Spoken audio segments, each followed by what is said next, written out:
You have lived for so long beneath the weight of other people's expectations that the thought of silence feels like both a liberation and a threat. For the empath, especially those rare souls who carry both deep intuition and the judgment of vision, the introverted mystics known as INFJ and INTJ, the choice to walk away is not marked by footsteps, but by the silence that follows.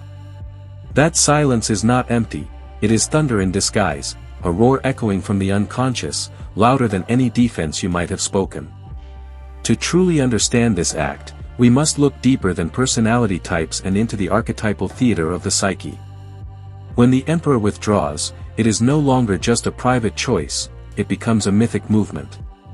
Both the INFJ and INTJ are children of introverted intuition, that mysterious inner faculty which pulls unseen patterns from the fog of time.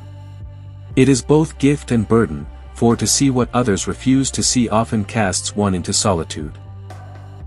The empath, too, lives with porous boundaries, absorbing the pain of others as though it were their own. When intuition and empathy converge, a life is formed that is both visionary and wounded, forever caught between knowing and suffering. To walk away, then, is not a simple decision. It is the culmination of years of endurance, of carrying shadows that never belonged to you, until finally the soul demands a severing. In my work I often spoke of individuation, the process by which the self becomes whole, separated from the grip of the collective and from the compulsions of the unconscious. For empaths, individuation is often postponed, because their instinct is to serve, to bind themselves to others' needs, to sacrifice even when their spirit begs for release. Yet the psyche is unrelenting. It whispers at first, then screams, and eventually the empath wakes to an unbearable silence inside them, a silence asking to be honored. Walking away is not cruelty. It is alignment. It is the psyche's demand for balance after too many years of surrender. I once dreamt of a weary figure standing at the gates of a city that had consumed all her strength. In her hands she carried 2 heavy buckets of water, pouring them endlessly into the mouths of others who were never satisfied. Yet she herself never drank. Behind her, high in the mountains, a spring of crystal water flowed, pure, abundant, untouched. The dream revealed its truth: if she remained at the gates, giving without pause, she would die of thirst. To turn away, to walk into the mountains and toward the silent spring, was not betrayal, it was salvation. This is what it means when the empath, guided by intuition, finally withdraws from the noise of the world. It is a journey into the mountain of the self, where the waters of renewal flow freely, where individuation can finally begin. The silence of such a departure unsettles those left behind. People who depended on the emperor's endless giving are shaken by the sudden void. Words can be challenged, twisted, argued against. But silence? Silence cannot be refuted. It becomes an archetypal force, the absence that reveals everything. When the empath leaves, they do not curse, they do not explain. They vanish into stillness. And in that stillness, those who once consumed their energy are forced to face their own emptiness. This is why silence speaks more loudly than any words, it unmasks what people would rather not see. Silence is not emptiness. In the symbolic life, silence is the womb of transformation. It is the dark soil in which the seed breaks open, unseen, until one day it rises as new life. For the empath, walking into silence is not an ending. It is the first step into the fertile ground of the unconscious, where long-buried archetypes awaken and begin to guide the soul toward wholeness. When the empath withdraws into silence, what rises first is not peace, but the shadow. All the anger, the grief, the resentment long buried beneath kindness begin to surface. This confrontation is frightening, for the empath has always feared becoming what they despise: cold, selfish, detached. Yet silence gives these disowned parts a place to breathe, to be seen rather than suppressed. The shadow does not come to destroy but to teach. It reveals where boundaries were broken, where sacrifices became chains, where love was mistaken for servitude. In this encounter, the empath discovers that they are not undone by their darkness but expanded by it. Dreams in this stage often bring forth archetypal guides, anima and animus figures who summon the soul away from unhealthy ties. A man may dream of a silent woman at his threshold whose gaze pierces illusion. A woman may dream of a warrior who turns from the crowd and gestures for her to follow. These images are not fantasy but archetypal summons, calls to individuation. To ignore them is to remain chained. To follow them is to step into destiny. Walking away feels, at first, like abandonment. But in truth, it is the deepest form of presence to one's own soul. Again and again, patience would weep, saying, "If I leave, am I betraying love?" Yet love that consumes until nothing is left is not love at all, it is possession. Empathy without boundaries becomes vampiric, feeding those who cannot nourish themselves. The silence of departure is therefore not an absence of love, but the purification of it. It is eros restored to its rightful flame, no longer consuming, but illuminating. The mystics knew this well, that sometimes the most sacred act is not speech but stillness. And in that stillness, the divine is heard more clearly than through words. The quiet withdrawal of the empath is so often misunderstood. To those left behind, it appears as arrogance, indifference, or cold detachment. But this is projection. They cast their abandoned shadows upon the one who has walked away. In truth, the empath's silence is not rejection, but offering. It is an act of fidelity to the deeper self, a sacrifice to the inner gods. By turning inward, by refusing to justify, the empath honors a greater order of life. Silence becomes not a wall but a threshold, a doorway into authenticity. Those who truly wish to meet them will step through that doorway. Those who do not will remain outside, restless in dissatisfaction. This is why silence separates, it becomes a sieve, dividing the authentic from the dependent. And we must remember, such withdrawal is never merely personal. It is archetypal. It echoes the ancient journeys, Persephone descending into the underworld, Christ retreating into the desert, the shaman vanishing into the forest. The empath's silence is a rite of passage. It is an initiation into the underworld of the soul, where forgotten fragments wait to be reclaimed. Silence is the landscape of that underworld. No words echo there, only symbols, visions, and images older than speech itself. Here, in the womb of silence, the empath begins to hear what was drowned out by noise, the voice of the self, the call of the archetypes, the quiet music of eternity. In silence, the empath undergoes an alchemical transformation. What once felt like emptiness slowly reveals itself as fullness. At first, the quiet burns, it feels like exile, like being cut off from the warmth of others. Yet in time, it becomes a sacred vessel, a container in which the psyche begins to reorder itself. The old patterns, overgiving, over-explaining, carrying burdens that were never theirs, dissolve in the stillness. In their place, something new begins to form, a sense of sovereignty. The empath realizes they are not merely a vessel for others' needs but a soul with its own fire. This is individuation in its rawest form. The silence of walking away strips away false identities, masks built for acceptance, roles worn to survive. What remains is the unvarnished self, standing alone yet radiant, like a flame that no longer fears the dark. In mythic language, this stage is akin to the alchemist's nigredo, the blackening, the descent into the unknown. Yet just as night gives way to dawn, the silence of withdrawal prepares the ground for renewal. Dreams during this passage often bring images of death and rebirth, a forest burning only to reveal green shoots beneath the ash, a bird dying only to rise again with brighter wings. These are not omens of despair but promises of transformation. For the empath, the silence that once felt like loss becomes a wellspring. It is here that their intuition deepens, their vision sharpens, and their capacity to love is no longer rooted in sacrifice, but in strength. When the empath chooses silence, they do more than step away from personal entanglements, they also confront the collective shadow. The world is uneasy with silence. Society demands constant explanation, justification, and noise.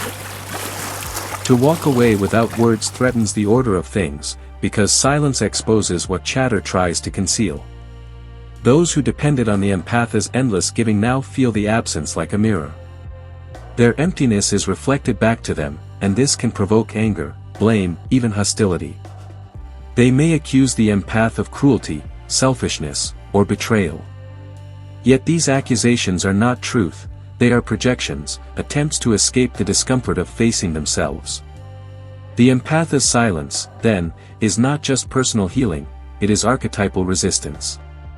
It is a refusal to play the role assigned by the collective, the martyr, the caretaker, the invisible servant. In this way, the act of walking away becomes revolutionary. Silence unsettles because it cannot be controlled. Words can be argued with, twisted, or dismissed. But silence stands immovable. It is like a mountain, those who rage against it only exhaust themselves. And in the end, they must either climb toward understanding or walk away in frustration. Here, the empath begins to recognize a paradox: the very silence that isolates them also protects them. It is a shield against manipulation, against guilt, against being drawn back into cycles of sacrifice. In the symbolic life, silence is not the absence of connection but the creation of sacred space. It is the circle within which the self can finally speak freely, without distortion. Silence is not forever. It is a season, a descent, a necessary gestation.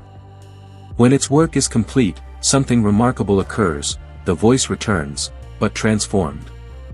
No longer the voice of apology or explanation, no longer chained to the demands of others, it becomes the voice of truth. This new voice is steady, uncluttered, and unafraid.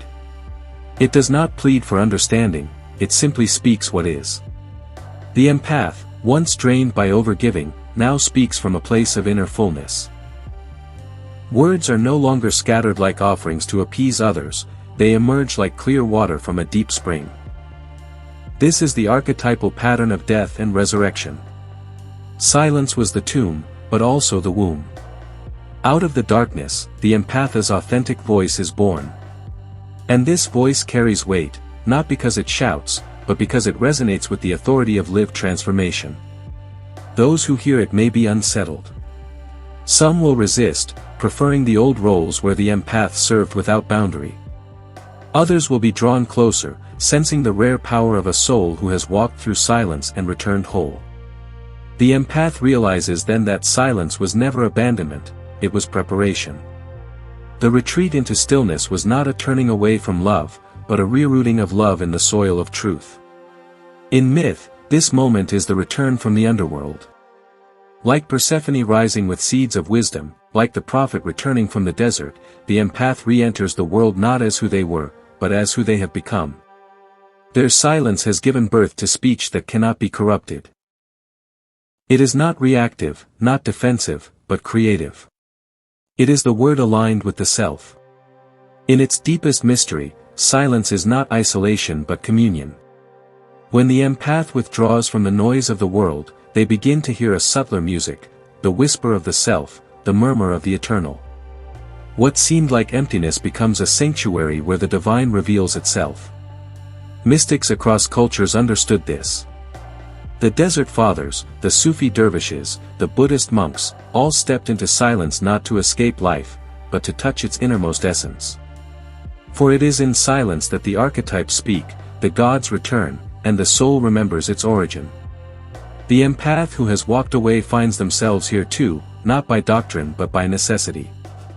Their exhaustion led them to silence, but silence opens a doorway into the sacred. Dreams begin to shimmer with symbolic meaning. Nature itself seems to speak, the rustle of leaves, the flow of water, the rhythm of breath. In this space, love is purified. No longer the compulsive giving that drained them, love becomes luminous presence, rooted in being rather than doing. This is Eros restored to its divine fire, creative, expansive, whole. Silence, then, is not the absence of relationship but its highest form. It is the meeting point between the human soul and the eternal archetype. It is the recognition that beneath all words, all roles, all noise, there is a ground of stillness where everything is already one. Here, the empath discovers what they had been seeking all along, not endless connection with others, but living connection with the self and, through it, with the divine, having descended into silence, met the shadow, endured the loneliness, and heard the voice of the divine, the empath emerges with a gift.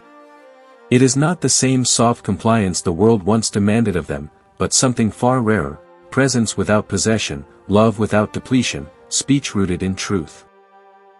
This gift unsettles some, heals others, but always transforms. For when one soul dares to honor silence, it gives permission for others to do the same. The empath, by walking away, breaks chains not only for themselves but for the collective. Their life becomes a quiet teaching that boundaries are sacred, that love does not require self-erasure, that silence can be more eloquent than 1,000 explanations. In Jungian language, this is individuation fulfilled, the integration of shadow and light, the union of anima and animus, the alignment of the human with the self. But in lived experience, it is felt simply as wholeness. The empath no longer seeks validation in endless giving, nor fears abandonment in silence. They stand as they are, rooted, radiant, unafraid. This is the paradox: by walking away, they have finally come home. And their silence, once misunderstood as absence, is revealed as the deepest presence of all. Every journey must end, yet silence has no ending. It continues to breathe through the spaces between words, through pauses in conversation, through the stillness of night. The empath, having walked this path, knows now that silence is not an absence but a presence, not a wound but a womb. Their walking away was never abandonment, it was initiation. In the desert of silence, they discovered the oasis of the self. In the emptiness, they found fullness. And what they bring back from that place is not bitterness, nor resentment, but a new way of being. This way cannot be explained to those who have not walked it, it can only be lived. It shines quietly through the eyes, moves gently in the gestures, and radiates in the calm that surrounds them. Others may not understand why, but they feel it, a peace untouched by noise, a strength rooted in stillness. The empath does not return as who they were, but as who they have become.